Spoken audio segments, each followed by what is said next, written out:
இந்த லெந்து நாட்களின் 18வது நாள் தியானத்தை கேட்கிற அனைவருக்கும் ஆண்டவர் இயேசுவின் திருப்பெயரினால் ஸ்தோத்திரங்கள். இன்னைக்கு சமீபத்தில் நிறைய பேர் கேட்டும் கண்டுக்காமல் இருந்த ஒரு விஷயத்தை பற்றி தான் நான் பேச போகிறோம். குடிசை பகுதி இடிப்புகள். வானத்தை தொடர உயரமான கட்டிடங்கள் இருக்கின்ற நகரங்களில் தான் ஆயிரக்கணக்கான குடும்பங்கள் தகரத்தால் செஞ்ச கூரைகள்லையும் தார்பால் மூடிய வீடுகள்லையும் வாழ்ந்துக்கிட்டு இருக்காங்க. அதையெல்லாம் இந்த உயரமான கட்டிடங்களில் இருக்கிற மனிதர்கள் பார்க்கின்ற பொழுது நமக்கு அது ஏதோ ஒரு நலிவடைஞ்ச ஒரு பில்டிங் மாதிரி தெரியும்.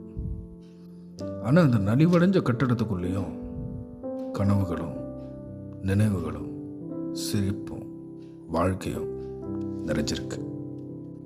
ஒரு நாள் காலையில் எந்த ஒரு முன்னறிவிப்பும் இல்லாமல் இந்த வீடுகளுடைய வாசல்கள் எல்லாம் ரொம்ப சத்தம். இந்த குடிசைக்குள்ளே இருக்கிறவங்க எல்லாம் வெளியே போய் பார்த்தா புல்டோசர் ஒரு 15-20 நிமிஷம் இருக்கும்.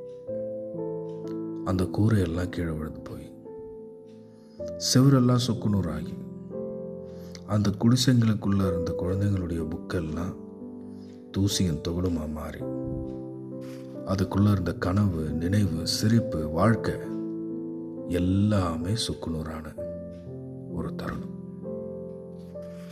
ஒரு வீடு குப்பையான ஒரு தருணம். குடிசை பகுதியை மட்டும் அப்படி பார்த்தா பரவாயில்ல, குடிசை பகுதியில் வாழறவங்களையும் நாம் அப்படி தானே பார்க்குறோம். ஆமோஸ் 5ஆம் அதிகாரம் 11-12 வசனம்.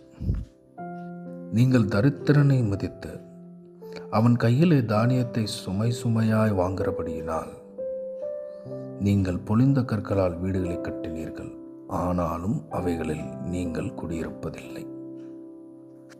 இதையெல்லாம் ஆமோஸ் யாரை பார்த்து சொல்றாருன்னா, ஏழைகளை சுரன்ற பணக்காரங்க இருக்கிற ஒரு சமூகத்தை பார்த்து சொல்றாரு. பணம், அதிகாரம், இது ரெண்டும் இருக்கிறவங்க நல்ல பெரிய பெரிய வீட்டில் இருக்கிறாங்க, மாளிகைகள் இருக்கிறாங்க. அது எதுவுமே இல்லாதவங்க சின்ன சின்ன வீட்டில் இருக்கிறாங்க. இன்றைக்கும் அது பொருந்தும். குடிசை பகுதிகளை எப்போவுமே நாம் செல்லமாக சொல்கிற ஒரு வார்த்தை இருக்குது. என்ன தெரியுங்களா? Illegal settlement. எது இல்லீகல்? எது சட்டத்துக்கு புறம்பானது? மக்கள் சட்டத்திற்கு புறம்பானவர்களா? இல்லை நாம் வச்சிருக்கிற கட்டமைப்பு மக்களுக்கு எதிராக இருக்கா? ஃபேக்ட்ரி கட்டவும், ரோடு போடவும், டேம் கட்டவும், பழங்குடியின நிலத்தையும் அப்பாவி ஏழைகளுடைய நிலத்தையும் அபகரிக்கும் போது அது இல்லீகல் கிடையாது. ஆனால் வீடு இல்லாதவன் ஒரு தகர டப்பா வீட்டில் தங்குறதும் தார்பால் போத்திய கூரை கீழே இருக்கிறதும் இல்லீகல். மனுஷனை விட பொருள் ரொம்ப முக்கியமாகும் போது மனுஷன் இல்லீகலாக தான் தெரிவான். அதுக்கு தான் கடவுள் அவங்கள பார்த்து சொல்கிறாரு 12வது வசனத்தில், உங்கள் மீறுதல்கள் மிகுதி என்றும் உங்கள் பாவங்கள் பலத்தது என்றும் அறிவேன். இதையெல்லாம் கடவுள் பார்க்கலன்னு அவன் நினைச்சாலும் கடவுள் பார்த்துட்டு தான் இருக்கார். வளர்ச்சி என்ற பெயரில் இப்படி அப்பாவி மக்கள் சிதைக்கப்படும் பொழுதெல்லாம் கேட்கப்பட வேண்டிய ஒரு கேள்வி, அந்த வளர்ச்சி யாருக்காக?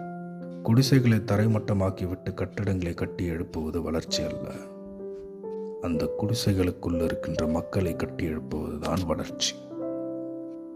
அதை செய்ததற்காகத்தான் இயேசுவுக்கும் சிலுவையை தந்தார்கள். இன்றைக்கும் அதை செய்ய போனால் நமக்கும் சிலுவையை தருவார்களேயானால் வாருங்கள், சேர்ந்து கட்டுவோம். கட்டடங்களே அல்ல, மக்களை. அந்த இறையரசின் கட்டமைப்பின் பணிக்கு கடவுள் நம்மை பயன்படுத்துவாராக. ஆமென்.